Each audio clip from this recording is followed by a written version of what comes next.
हरे कृष्णा। रिचा एस्ट्रोविजन में आप सभी का एक बार फिर से बहुत बहुत स्वागत। आज हम फिर से एक बहुत ही इंटरेस्टिंग टॉपिक पर बात करने वाले हैं और वो है कि हमारे बर्थ चार्ट में ऐसा कौन सा हाउस है जिससे संबंधित हमें जीवन में सबसे ज़्यादा प्रॉब्लम्स का सामना करना पड़ सकता है और किस तरह से राहु देव उन उस हाउस से संबंधित प्रॉब्लम्स को ओवरकम करने में उन प्रॉब्लमेटिक सिचुएशंस में सरवाइव करने में हमारी मदद करते हैं। तो आज के इस वीडियो में हम इसी विषय पर चर्चा करने वाले हैं। तो आइए शुरुआत करते हैं। देखिए, हमारे बर्थ चार्ट में जिस भी हाउस में राहु ग्रह प्लेस्ड है, उस हाउस से संबंधित वो हाउस जिन भी चीज़ों को रिप्रेजेंट करता है, उन सभी चीज़ों में से संबंधित हमें जीवन में बहुत सी प्रॉब्लम्स हो सकती हैं और उन सभी प्रॉब्लम्स को ओवरकम करने में, उन सभी प्रॉब्लमैटिक सिचुएशंस में सरवाइव करने में राहु देव जो हैं वो हमारी बहुत मदद करते हैं, किसी भी हालत में और किसी भी कीमत पर। तो देखिए, जैसा कि हम जानते हैं कि हमारे बर्थ चार्ट में जहाँ पर भी राहु केतु एक्सिस बन रहा है, वो हाउसेस हमारे लिए बहुत इम्पोर्टेंस रखते हैं, क्योंकि राहु केतु एक्सिस जो है हमारे चार्ट में, वो हमारे इस जन्म में हमारी डेस्टिनी को शो करता है। जहाँ केतु हमारे बर्थ चार्ट के जिस भी भाव में प्लेस्ड है, वो इंडिकेट करता है कि उस भाव से संबंधित चीज़ों को हम पास्ट लाइफ में ऑलरेडी पा चुके हैं और इसके बिल्कुल विपरीत राहु ग्रह हमारे बर्थ चार्ट के जिस भी भाव में प्लेस्ड है, उस हाउस से संबंधित चीज़ों को हम इस जन्म में पाना चाहते हैं। तो राहु ग्रह जो है वो पास्ट लाइफ की अनफुलफिल्ड डिज़ायर्स को रिप्रेजेंट करता है, जिन्हें कि हम इस जन्म में पूरा करना चाहते हैं, जिसके लिए कि हमारा जन्म हुआ है। और इसी तरह से केतु जो है वो चीज़ों को त्याग करने में बिलीव करता है। केतु जिस भी हाउस में प्लेस्ड है उससे संबंधित चीज़ों को वो जाने दे सकता है, लेकिन राहु ग्रह हमारे बर्थ चार्ट के जिस भी हाउस में प्लेस्ड है, उस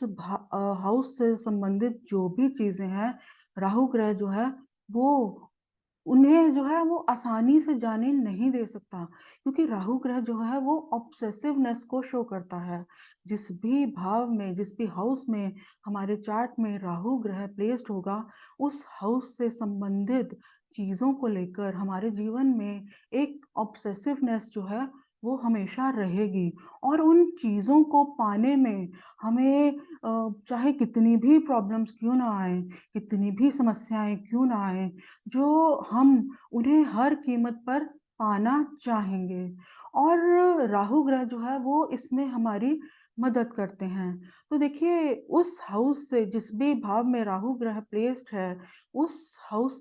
से संबंधित चीज़ों को पाने में हमें भले ही कितनी ही प्रॉब्लम्स क्यों ना आए, हम हमेशा उन प्रॉब्लम्स को ओवरकम करने में लगे रह सकते हैं। उन प्रॉब्लमैटिक सिचुएशंस में हमेशा सरवाइव करने की कोशिश करते रह सकते हैं, क्योंकि राहु ग्रह की प्रवृत्ति ही ऐसी है और वो हमें उस हाउस से संबंधित चीज़ों में कभी भी हार मानने नहीं देते। कि इस सारी स्थिति को अब हम हाउस वाइज समझने का प्रयास करते हैं।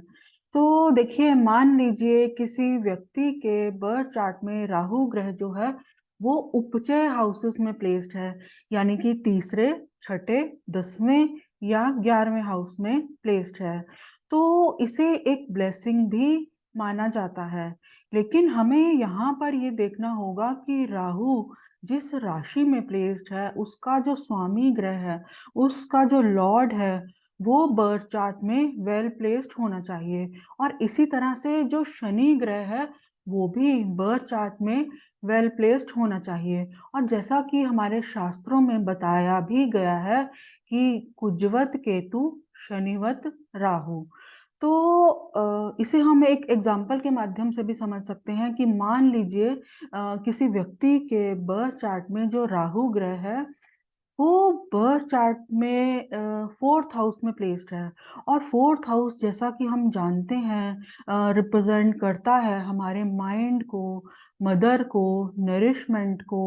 हमारे वाहन सुख को, होम और होम एनवायरनमेंट को भी। तो अ, अगर मान लीजिए 4th हाउस में राहु ग्रह प्लेस्ड है तो व्यक्ति को इन सभी चीज़ों को पाने में जीवन में संघर्ष करना पड़ सकता है, स्ट्रगल करना पड़ सकता है और इन सभी चीज़ों से रिलेटेड चैलेंजिंग सिचुएशंस उसके जीवन में आ सकती हैं। लेकिन कितनी भी चैलेंजिंग सिचुएशंस क्यों ना आए, कितनी भी प्रॉब्लम्स क्यों ना आए, व्यक्ति जो है वो हर हालत में उन प्रॉब्लम्स को ओवरकम करना चाहेगा। उन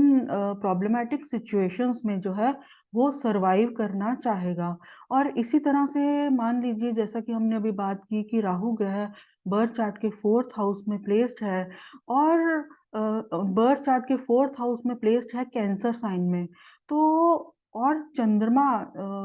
कैंसर साइन का जो स्वामी चंद्रमा है, वो बर्थ चार्ट में 8th हाउस में प्लेस्ड है। तो इस स्थिति में व्यक्ति को जो है मदर की हेल्थ से रिलेटेड बहुत सी प्रॉब्लम्स अ,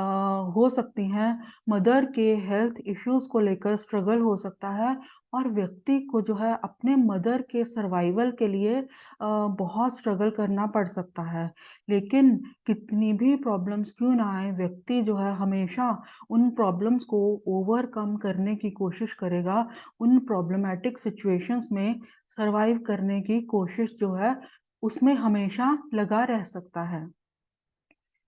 तो इसी तरह से अगर हम बर्थ चार्ट के 5th हाउस की बात करें, तो 5th हाउस जैसा कि हम जानते हैं कि क्रिएटिविटी और हमारी संतान को भी रिप्रेज़ेंट करता है। तो अगर किसी व्यक्ति के बर्थ चार्ट में राहु ग्रह जो है वो 5th हाउस में प्लेस्ड है, तो व्यक्ति को अ, 5th हाउस से रिलेटेड 5th हाउस जिन भी चीज़ों को रिप्रेज़ेंट करता है, उन सभी चीज़ों को लेकर जो है जीवन में बहुत स्ट्रगल करना पड़ सकता है, बहुत ऑब्सेसिवनेस उसके जीवन में इन चीज़ों को लेकर हो सकती है और स्पेशली अपने बच्चों को लेकर। तो जिस भी व्यक्ति के बर्थ चार्ट में 5th हाउस में राहु प्लेस्ड होगा, हम पाएँगे कि ऐसे व्यक्ति जो हैं अपने बच्चों की वेल-बीइंग को लेकर, उनकी प्रोटेक्शन को लेकर, उनके फ्यूचर को लेकर जो है वो बहुत चिंतित रह सकते हैं और उनमें जो है इस सब को लेकर बहुत ऑब्सेसिवनेस भी हो सकती है। वो हर घड़ी फ़ोन करके ये पता करते रह सकते हैं कि उनके बच्चे जो हैं वो इस समय क्या कर रहे हैं और उनकी जो ऑब्सेसिवनेस इतनी ज़्यादा हो सकती है कि उनके बच्चे भी इस सब से इरिटेट हो सकते हैं। लेकिन अ, सिचुएशन कैसी भी हो, कितनी भी प्रॉब्लम्स क्यों ना आए उनके जीवन में, कैसी भी स्ट्रगल अ, उनके जीवन में क्यों ना रहे इन सब चीज़ों को लेकर, वो हमेशा जो है, वो चाहेंगे कि वो इन सब अ, जैसे इस हाउस से रिलेटेड प्रॉब्लम्स में वो ओवरकम कर पाएँ और उस सब में वो सर्वाइव कर पाएँ। तो अब हम बात करने वाले हैं कि अगर राहु बर्थ चार्ट के 7th हाउस में प्लेस्ड हो, तो देखिए 7th हाउस जैसे कि हम जानते हैं कि मैरिज और पार्टनरशिप को रिप्रेजेंट करता है, तो ऐसे लोग जिनके बर्थ चार्ट में राहु ग्रह 7th हाउस में प्लेस्ड हो, तो ऐसे लोगों को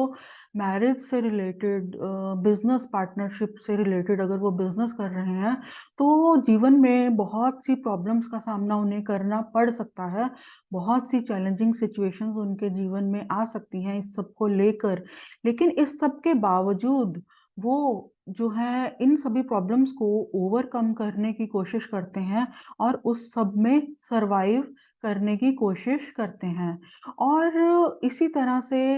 ये माना जाता है कि राहु अगर 7th हाउस में हो तो मैरिज और रिलेशनशिप को लेकर बहुत ज़्यादा प्रॉब्लम्स व्यक्ति को जीवन में देता है। लेकिन जो बहुत ज़्यादा प्रॉब्लम्स उसी स्थिति में होंगी अगर 7th लॉर्ड जो है वो भी अफ़्लिक्टेड हो। और इसी तरह से 7th हाउस में अगर राहु हो तो उसके साथ बहुत सी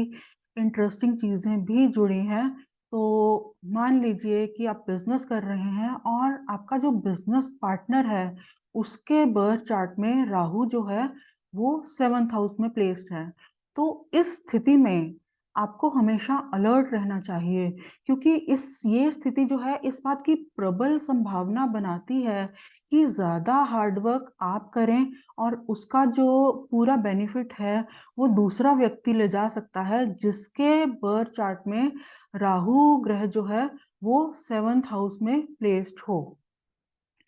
तो इसके बाद हम बात करेंगे हमारे बर्थ चार्ट के 10th हाउस की। देखिए 10th हाउस जो है वो हमारे प्रोफेशन का हाउस माना जाता है, वॉर ज़ोन माना जाता है। तो 10th हाउस में राहु की प्लेसमेंट को, वेल प्लेस्ड राहु को एक ब्लेसिंग की तरह भी माना गया है हमारे शास्त्रों में।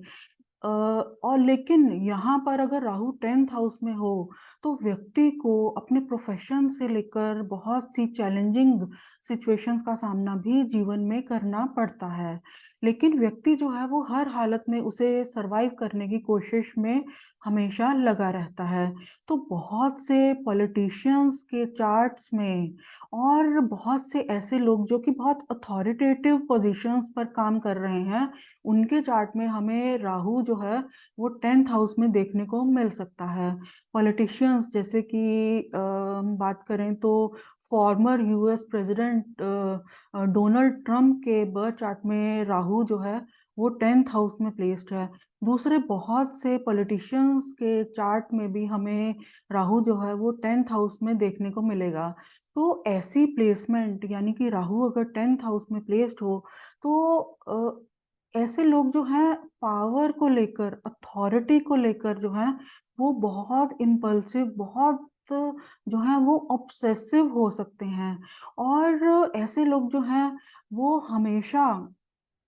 इस कोशिश में रह सकते हैं कि जो सत्ता है, जो पावर है, वो उनके हाथ से निकल ना जाए, जो कुर्सी है, वो उनके हाथ से निकल ना जाए। और ऐसे लोग जो हैं अपने ऑपोज़िशन के लिए, अपने विरोधियों के प्रति जो है, वो बहुत जो है ऑब्सेसिव हो सकते हैं और वो उनको हर घड़ी ये जानने की कोशिश में वो रह सकते हैं कि उनके जो विरोधी हैं, वो इस समय क्या कर रहे हैं। मतलब अपने विरोधियों के ऊपर ऐसे लोग जो हैं वो हमेशा कड़ी निगरानी जो है वो रखना चाहते हैं। तो 10th हाउस में राहु जो है वो अपने प्रोफ़ेशन के प्रति प्रति, पावर के प्रति, अपने टारगेट्स को अचीव करने के प्रति व्यक्ति को जो है बहुत ऑब्सेसिव बनाता है। हालाँकि इस सब से रिलेटेड बहुत सी प्रॉब्लम्स भी व्यक्ति के जीवन में हो सकती हैं, बहुत से चैलेंजेस भी व्यक्ति के जीवन में हो सकते हैं, लेकिन चाहे कितने भी चैलेंजेस क्यों ना आएँ, कितनी भी प्रॉब्लम्स क्यों ना आएँ,